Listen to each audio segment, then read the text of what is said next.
రాష్ట్రపతి ద్రౌపది ముర్మును కలిశారు ప్రధాని నరేంద్ర మోదీ. ఆపరేషన్ సింధూర్ గురించి రాష్ట్రపతికి బ్రీఫ్ చేశారు. కేబినెట్ సమావేశం పూర్తి కాగానే రాష్ట్రపతి భవన్కు వెళ్లారు ప్రధాని మోదీ. ఆపరేషన్ను విజయవంతంగా నిర్వహించిన విషయాన్ని రాష్ట్రపతికి తెలిపారు. పహల్గామ్ ఉగ్ర దాడికి ప్రతీకారంగా ఆపరేషన్ సింధూర్ చేపట్టిన భారత సైన్యం పాకిస్తాన్లోని 9 ఉగ్ర స్థావరాలను తుడిచిపెట్టేసింది.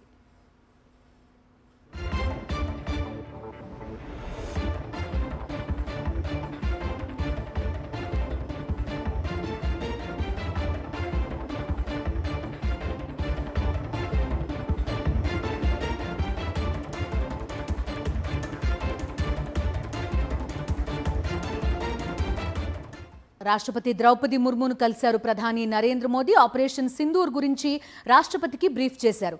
కేబినెట్ సమావేశం పూర్తి కాగానే రాష్ట్రపతి భవన్కు వెళ్లారు ప్రధాని మోదీ. ఆపరేషన్ను విజయవంతంగా నిర్వహించిన విషయాన్ని రాష్ట్రపతికి తెలిపారు. పహల్గామ్ ఉగ్ర దాడికి ప్రతీకారంగా ఆపరేషన్ సింధూర్ చేపట్టిన భారత సైన్యం పాకిస్తాన్లోని 9 ఉగ్ర స్థావరాలను తుడిచిపెట్టేసింది.